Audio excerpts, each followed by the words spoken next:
Hi guys, my name is Crystal and welcome to my YouTube channel. If you like my videos, please smash that like button. Please do subscribe. Good afternoon. It's Wednesday afternoon. I wanted to go through a piece in the Sun newspaper about that sword attack that happened yesterday morning about 7 a.m. in London. Today has been okay. I've forced myself to go outside. I suffer from depression and anxiety, and I get stressed really over things that other people wouldn't really get stressed over. I was listening to the James O'Brien radio show this afternoon, and I've just been listening to the radio station. So, monkey. So on the front page of the Sun, sword maniac tasered and held, schoolboy killed, 4 others hurt, and a cop almost had his hand severed. Boy 14 never stood a chance. The sword suspect was a man with a 2-foot blade yesterday morning. 2-foot blade. A boy aged 14 died and 4 people were wounded when a maniac went on a rampage with a samurai sword yesterday. The lad was attacked at random at 7 a.m. and a cop's hand was nearly severed by the suspect who was tasered. Locals in Hainault, northeast London, said of the boy, he never stood a chance. Cops screamed, "Lock your doors," at terrified residents when a sword maniac went on the rampage, killing a boy of 14 and injuring 4 others yesterday morning. The crazed man yelled, "Do you believe in God?" and lunged at targets during 21 minutes of bloody mayhem. Police chased him through gardens before he was floored by 3 50,000-volt taser bolts. The attacker, wearing a yellow hoodie, carried on struggling as officers put him in their van. A 36-year-old man was later arrested on suspicion of murder. The suspect was last night under guard in hospital. He was injured when he crashed his Ford van into a house before the carnage in Hainault, northeast London. Police ruled out terrorism and were examining the suspect's background to establish a motive. They said the boy was not known to the attacker. 2 officers were injured trying to restrain the man. One almost had his hand severed. 2 wounded members of the public were also taken to hospital. It is understood the suspect has relatives in Lane Close, where he crashed before getting out of the smoking van, carrying the 2-foot ornamental sword. Witnesses said the boy was putting on headphones after leaving his home in the Close and heading to school at around 6:54 a.m. James Fernando, 39, said the suspect had the massive sword in one hand and was using a phone with the other, asking for the fire brigade. He said the attacker stepped on a woman neighbour's foot to stop her moving, but she ran. James added, as the boy was 10 metres from the door, the woman screamed to warn him that the man had a sword. As he turned round, he waved the sword and it struck him in the face. He was dead on the spot. Another added he was covered in blood. He never stood a chance. As cops swarmed to the scene, James said the attacker was still running around with the sword looking for more victims. A video clip showed the first police car arriving and the maniac shouting, "Is there anybody here who believes in God?" Commuters were arriving in the area at the time to get the Central Line tube into London. Resident Sandra, who lives next to the crime scene, told The Sun, "I left my house at 7:15 a.m. and saw the boy laying there in his uniform. Two officers doing CPR were saying, 'He's gone, he's gone.'" Mum of two, Amanda Trezor, 35, told how she saw a lot of ambulances and bodies on the ground as she looked out of her window after hearing sirens. She walked her son to a bus stop for school. Amanda said, "I saw the boy being given CPR. He was wearing a school uniform with grey trousers and a white shirt.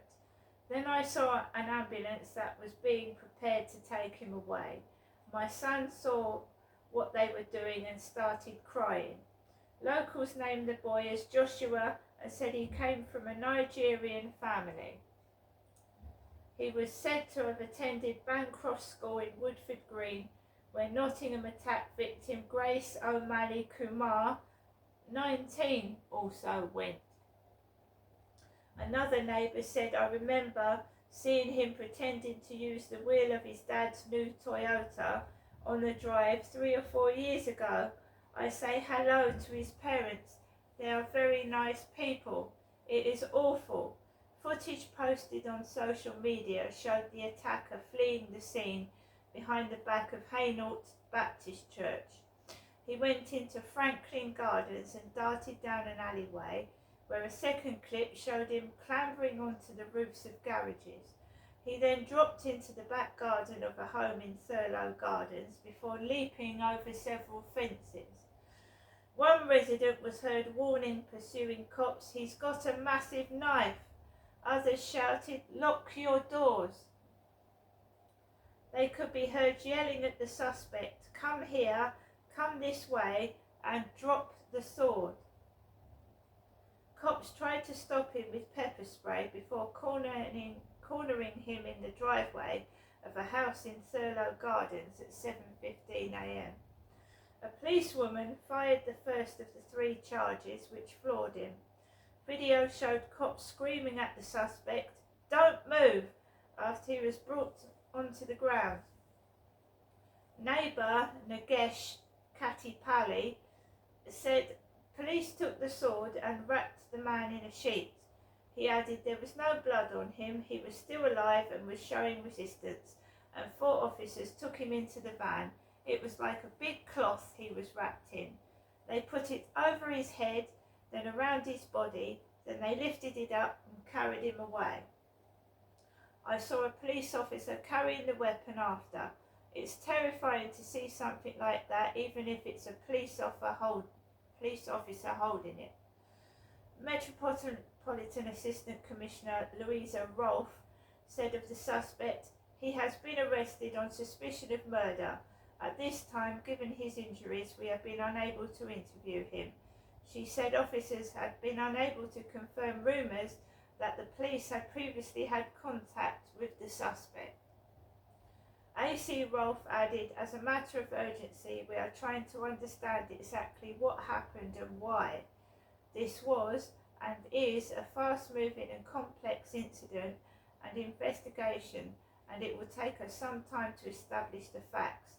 This will be our priority in the coming days." With a suspect in custody, we are satisfied there is no threat to the community, but this is an incident that has clearly shocked everyone. Chief Superintendent Stuart Bell said the boy died a short while after he was taken to hospital. Both officers suffered significant wounds that require surgery.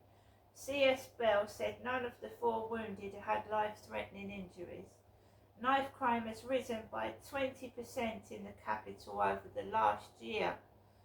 Rick Pryor of the Met Police Federation said the thoughts of all police officers in London are with the family of the boy who was killed today and all those injured.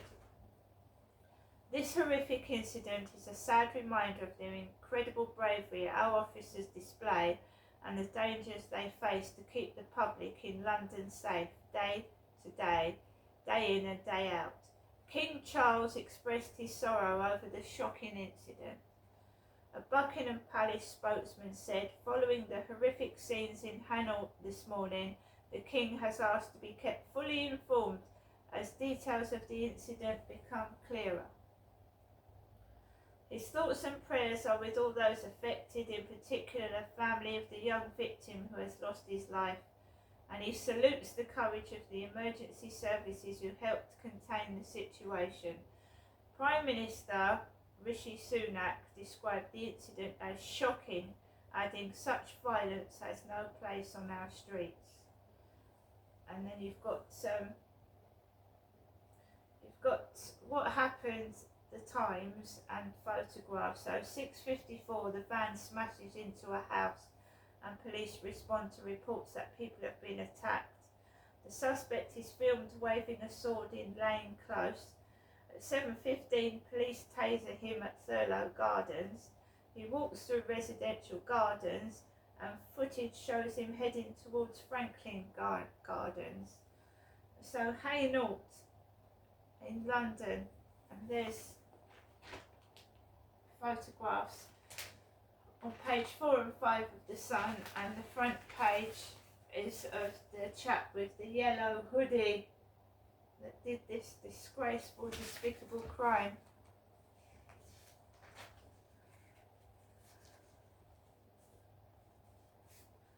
So we're going on to my stalker that is on the internet, who takes the piss out of me, makes fun out of me, and he called himself James last night.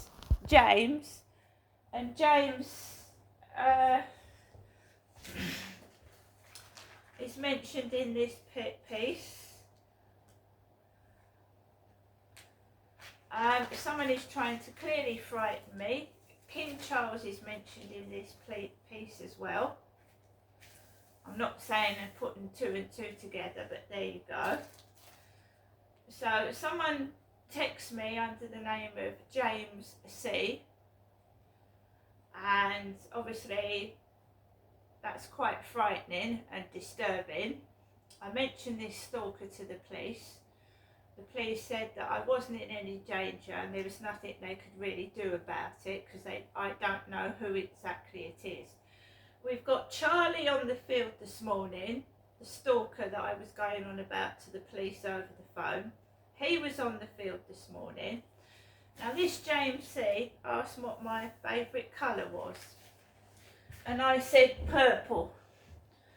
Do you think I look as fat as that there? Do I look as fat as that? That is page 6 of The Sun.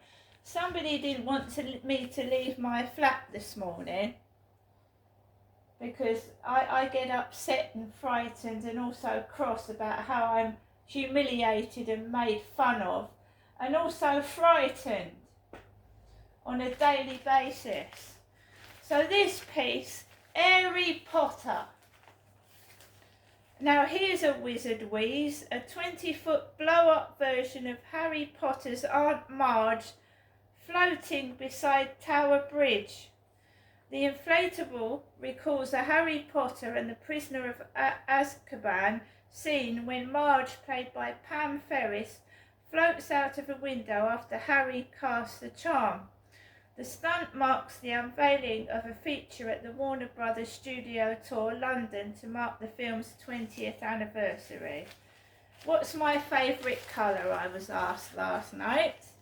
I also posted pictures to Facebook of my new colour hairstyle, which is coffee coloured. And there you go. What more evidence do you need that it's someone high up or working for the newspapers?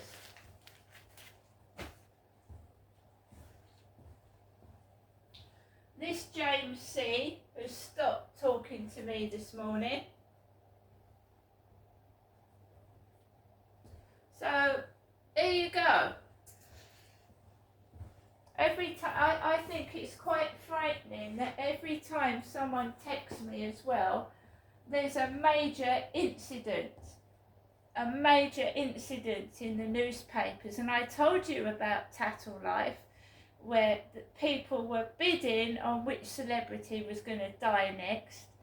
No one listens to me, no one believes me, they just think I'm a mad woman. This person that's texting me is dangerous, whoever they are. They're dangerous. They're dangerous. I don't know who it is, right? But every time they text me, someone either passes away like a celebrity, or there's a major incident in the newspaper. See you later.